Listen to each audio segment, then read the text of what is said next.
ஓம் ஸ்ரீ மகாபெரிவா சரணம். மகாபெரிவா மகிமையில் இன்னைக்கு ஒரு அருமையான அற்புதம் தான் சொல்லலான் இருக்கேன். போலூரில் போஸ்ட் மாஸ்டராக வேலை பார்த்த ஒரு பக்தர் தினம் எந்த வேலை எப்படி இருந்தாலும் மகாபெரிவாளை ஒரு தரம் மனசால நினச்சிப்பார். இத்தனைக்கும் அவர் அடிக்கடி பெரியவாளை தரிசிக்க வர்றவரோ மடத்தில் உள்ளவாளுக்கு ரொம்ப தெரிஞ்சவரோ கிடையாது. ஆனால் மகாபெரிவாளோட பாதரட்சையை தாங்கிக்கிற பாக்கியத்தை தனக்கு தரணும்னு ஆத்மார்த்தமாக வேண்டிப்பார். ஒரு சமயம் மகாபெரிவா யாத்திரை பண்ணிட்டு இருந்த வழியில் கலசப்பாக்கத்தில் 2 நாள் முகாம் போடலான்னு விட்டார். அங்கே தங்கி இருக்காருங்கிற விஷயம் தெரிஞ்சதும் இந்த போலூர் பக்தர் உடனடியாக புறட்டு கலசப்பாக்கத்துக்கு வந்துட்டார். ஆனால் முகாமிட்டு இருந்த இடத்துக்கு அவர் வந்த சமயத்தில் மகாபெரிவா அங்கே இல்லை. அங்கே இருக்கிற கோவிலுக்கு சுவாமி தரிசனம் பண்ணுறதுக்காக போயிருக்கார். கொஞ்ச நேரத்தில் வந்துடுவார்னு அங்கே இருந்தவா சொன்னா. ஆனால் மகாபெரிவாளை உடனே தரிசனம் பண்ணி ஆகணும், கொஞ்ச நேரம் கூட காத்துட்டு இருக்க முடியாதுன்னு அங்கேருந்து விடுன்னு மகாபெரிவா போயிருந்த கோவில் பக்கமாக வேகமாக நடக்க ஆரம்பித்தார் அந்த பக்தர்.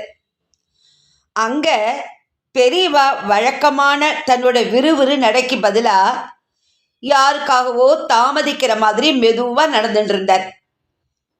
வேகமாக போன பக்தர் பெரியவா கோவில் வாசலை நெருங்குற சமயத்தில் சரியாக அங்கே போய் சேர்ந்தார். ஆச்சாரியாலை கொஞ்சம் தள்ளி நின்று தான் பார்க்க முடிஞ்சதுனாலும் அவரோட தேஜஸில் இவர் அப்படியே மெய்மறந்து போயிட்டார். அப்படியே நின்னவரை ஆச்சாரியாலோட குரல் தான் சகஜத்துக்கு கொண்டு வந்தது. நான் சுவாமி தரிசனம் பண்ணிட்டு வர வரைக்கும் என்னோட பாதரட்சையை யாராவது வச்சுக்கிறேளா? பகவானே தேடி வந்து படியளக்கும் போது வாங்கி கொள்ள யாருக்காவது கசக்குமா என்ன? நான் வச்சுக்கிறேன்னு ஆளுக்கு கை நீட்டினான். சிகை வச்சுருக்கிறவா யாராவது பாதரட்சையை வச்சுண்டா சிரேஷ்டமாக இருக்கும். பெரியவா இப்படி சொன்னதும் அநேகமாக அங்கே இருந்தவா எல்லாரும் கையை பின்னால் இழுத்துட்டா, ஒரே ஒருத்தரை தவிர. ஆமாம், அங்கே இருந்தவாளில் சிகை குடுமி வச்சுட்டு இருந்தவர் அவர் மட்டும்தான், இந்த பக்தர் மட்டும்தான். அப்புறம் என்ன, அவர் ஆசைப்பட்ட மாதிரியே மகாபெரிவாளோட பாதரட்சையை தாங்கிட்டு இருக்கிற பாக்கியம் அவருக்கு கிடைச்சிது. ராமபிரானோட திருவடியை ஆனந்தமாக ஏந்திட்டு நிற்கிற ஆஞ்சநேயர் மாதிரி பெரியவாளோட திருவடியை நினைச்சு அவரோட பாதரட்சியை ஏந்திட்டு நின்னார் அந்த பக்தர்.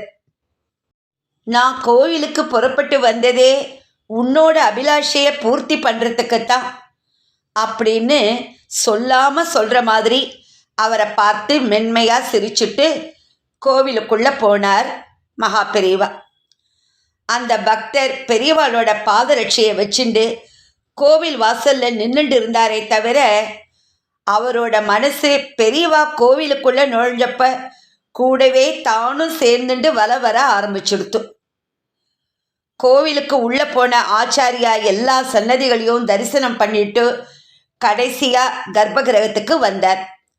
அங்கே இருந்த சிவாச்சாரியார் சுவாமிக்கு கற்பூர நீராஞ்சனம் சமர்ப்பிக்கிறதுக்கு தயாரானார். கொஞ்ச நேரம் பொறுங்கோ, இன்னொருத்தர் இங்கே வர வேண்டியிருக்கு, அவர் வந்ததும் நீராஞ்சனம் காட்டலாம். மகாபெரிவா இப்படி சொன்ன உடனே சிவாச்சாரியார் திகைச்சு போய் நிற்கிறார். அங்கே இருந்த எல்லாருக்கும் ஒரே ஆச்சரியம். இன்னொருத்தர் வரணுமா? யார் அவர்? யாருக்கும் புரியல.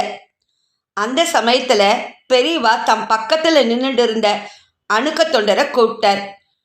நீ நேர வாசலுக்கு போ, அங்கே பாதரட்சையை வச்சுட்டு நிற்கிறாரே அவர்கிட்டேருந்து அதை நீ வாங்கிண்டு அவரை உள்ள வர சொல்லுன்னு சொன்னா பெரியவா. அப்படியே அந்த தொண்டர் வெளியில் போய் பெரியவா பாதரட்சையை தான் வாங்கிண்டு அந்த பக்தரை உள்ளே அனுப்பினார். இப்போ சுவாமிக்கு ஆரத்தி காட்டுங்கோ அப்படின்னார் மகாபெரிவா. எல்லாரும் ஆரத்தி ஜோதியில் சுவாமியை தரிசனம் செய்யறிச்ச அந்த பக்தர் மட்டும் சுவாமியையும் ஆச்சாரியாலையும் மாறி பார்த்துட்டு இருந்தார். காரணமே தெரியாம அவரோட கண்ணிலேருந்து ஜலம் பிரவாகமாக வழிஞ்சது. அடுத்து அம்பாள் சன்னதிக்கு போன போதும் அப்படியே பார்த்துட்டு இருந்தார். தரிசனம் எல்லாம் முடிஞ்சு முகாமுக்கு திரும்பினதும் நமஸ்காரம் செஞ்சு ஆசீர்வாதம் வாங்கிக்க வந்த அந்த பக்தர்கிட்ட, என்ன உன்னோட மனசில் நினச்சது பூர்த்தியாச்சா அப்படின்னு கேட்டு பிரசாதம் கொடுத்து ஆசீர்வாதம் பண்ணினார் பெரியவா. அவர் என்ன மனசில் நினைச்சார், என்ன நடந்ததுன்னு யாருக்கும் புரியல. கொஞ்ச நேரத்துக்கு அப்புறம் புறப்பட தயாரான அவர்கிட்ட அணுக்க தொண்டர் ஒருத்தர் கேட்டார்.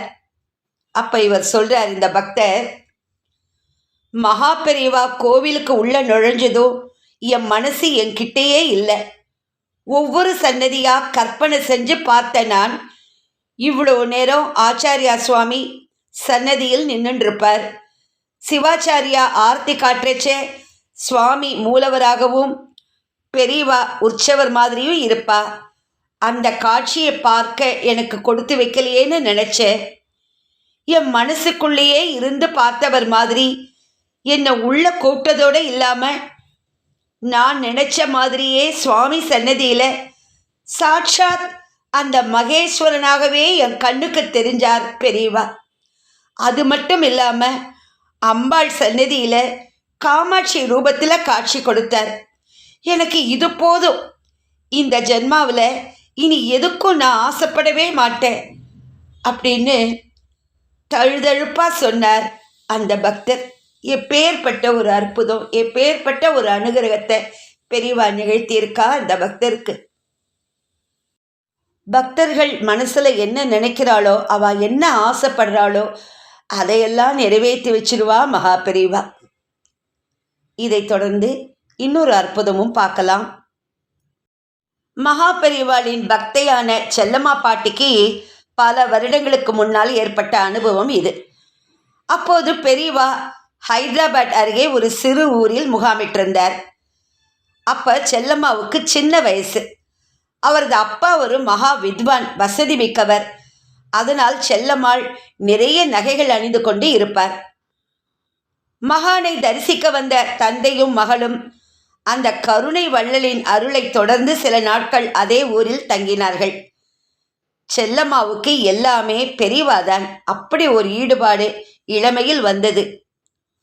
ஒரு நாள் பிற்பகலில் தனது உறவினர் இருவருடன் செல்லம்மா சில சாமான்கள் வாங்கி வர கடை தெருவிற்கு போயிருந்தார். எல்லா சாமான்களையும் விடாமல் வாங்க பல கடைகள் ஏறி இறங்க வேண்டியதாயிற்று. அதனால் சாயங்காலம் கொஞ்சம் இருட்ட ஆரம்பிச்சிடுத்து. அதனால் தங்கள் இருப்பிடம் திரும்ப ஒரு குதிரை வண்டியை ஏற்பாடு செய்து கொண்டு அதில் ஏறி புறப்பட்டார்கள். சிறிது நேரம்தான் வண்டி நேர்பாதையில் சென்றது. பிறகு திடீரென திசை மாறி மிகவும் அருகில் இருந்த ஜனநடமாட்டம் இல்லாத தெருவிற்குள் நுழைந்தது. வண்டியில் இருந்த பெண்கள் பயந்து விட்டனர். அவர்கள் பதறிப்போய் வண்டிக்காரனிடம், இந்த வழியில் ஏன் போகிறாய் என்று கேட்டபோது அவன் சிரித்து கொண்டே வண்டியை நிறுத்திவிட்டு கீழே குதித்தான்.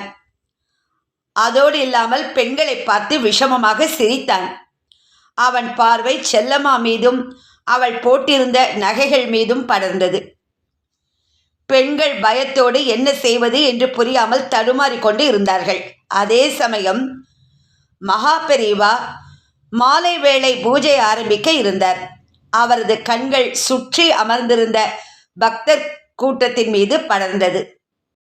பிறகு தன் பக்கத்தில் இருந்த சிப்பந்தியிடம், வித்வானும் பெண்ணும் எங்கே என்று கேட்டபோது, சில பொருட்கள் வாங்க அவர்கள் கடைவீதிக்கு சென்றிருக்கிறார்கள் என்று பதில் வந்தது.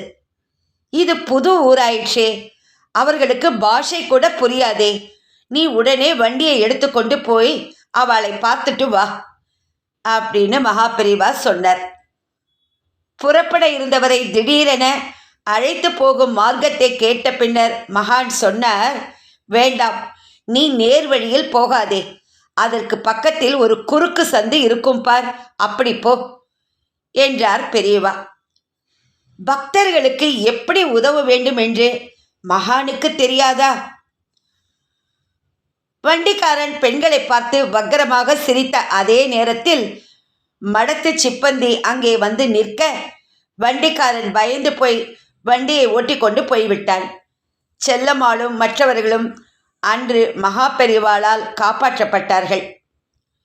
வண்டிக்காரன் கெட்ட எண்ணத்துடன் இருக்கிறான் என்று தெரிந்தவுடன் செல்லம்மாள் ஒரே ஒரு வினாடி மகா பெரிவாளை மனதில் நினைத்ததன் விளைவு இது. தன்னை மனதார நம்பிய பக்தர்களை என்றுமே அவர் கைவிட்டதே இல்லை. எவ்வளோ ஒரு அருமையான அற்புதம்! அதான் நமக்கு ஏதாவது ஒரு பிரச்சனை கஷ்டம் வரும்போது அந்த ஒரு செகண்டு கூட அந்த பெண்மணி செல்லம்மா பாட்டி நினச்சதுனால தான் மகா பெரிவாளை நினச்சிருக்கா. பெரியவா காப்பாற்றுங்கோன்னு மனசில் நினச்சிருக்கா. பெரியவாளுக்கு அது எப்படியோ தெரிஞ்சுடுத்து. மனசில் நினச்சாலே போதும், பெரியவா நம்மளுக்கு உதவுறதுக்கு ஓடி வருவா. ரொம்ப ஒரு அருமையான அற்புதம். ஹர ஹர சங்கர ஜெய ஜெய சங்கர, ஹர ஹர சங்கர ஜெய ஜெய சங்கர. ஓம் ஸ்ரீ மகாபெரிவா சரணம். நமஸ்காரம்.